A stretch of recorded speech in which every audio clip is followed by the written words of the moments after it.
एक लघु कथा लालची जौहरी।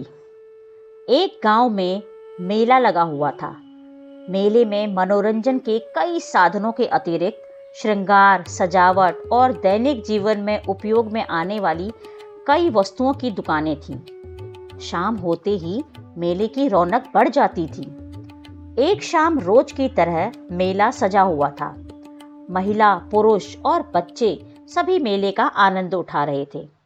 दुकानों में अच्छी खासी भीड़ उमड़ी हुई थी। उन्हीं दुकानों में से एक दुकान कांच से निर्मित वस्तुओं की थी, जिसमें कांच के बर्तन और गृह सज्जा की कई वस्तुएं बिक रही थी। अन्य दुकानों की अपेक्षा उस दुकान में लोगों की कुछ कम भीड़ थी। एक जौहरी भी उस मेले में घूम रहा था। घूमते घूमते जब वह उस दुकान के पास से गुजरा तो उसकी नजर एक चमकते हुए कांच के टुकड़े पर गई। उसकी पारखी नजर तुरंत ताड़ गई कि यह कोई साधारण कांच का टुकड़ा नहीं, बल्कि बेशकीमती हीरा है, हीरा। वह समझ गया कि दुकानदार इस बात से अनभिज्ञ है। वह दुकान में गया और उस हीरे को उठाकर दुकानदार से उसकी कीमत पूछने लगा। भाई, जरा इसकी कीमत तो बताना। दुकानदार बोला, यह मात्र 20 रुपए का है। जौहरी लालची था। वह कम से कम इस कीमत में हीरे को हथियाने की फिराक में था।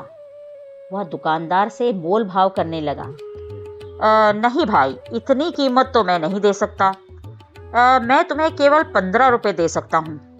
अगर 15 रुपए में तुम मुझे ये दे सकते हो तो दे दो। दुकानदार उस कीमत पर राजी नहीं हुआ। उस समय दुकान में कोई और ग्राहक नहीं था। जौहरी ने सोचा कि थोड़ी देर में मेला घूम फिर कर वापस आता हूँ। हो सकता है तब तक इसका मन बदल जाए और यह 15 रुपए में मुझे यह कीमती हीरा दे दे। यह सोच हीरा बिना खरीदे वह वहां से चला गया। कुछ देर बाद जब वह पुनः उस दुकान में लौटा तो हीरे को नदारद पाया। उसने फौरन दुकानदार से पूछा, यहाँ जो कांच का टुकड़ा रखा हुआ था वो कहाँ गया? मैंने उसे 25 रुपए में बेच दिया है, दुकानदार ने उत्तर दिया। जौहरी ने अपना सर पीट लिया और बोला, ये तुमने क्या किया? तुम बड़े मूर्ख हो।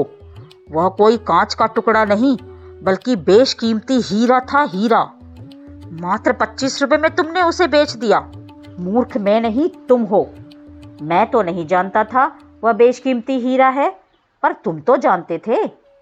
फिर भी तुम मुझसे मोल भाव कर रहे थे और 5 रुपए बचाने के चक्कर में लगे थे और बिना हीरा खरीदे ही दुकान से चले गए, दुकानदार ने उत्तर दिया। दुकानदार का उत्तर सुन जौहरी अपनी मूर्खता पर पछताने लगा और पछताते हुए खाली हाथ वापस लौट गया। मूर्खता और लालच दोनों नुकसान का कारण होते हैं।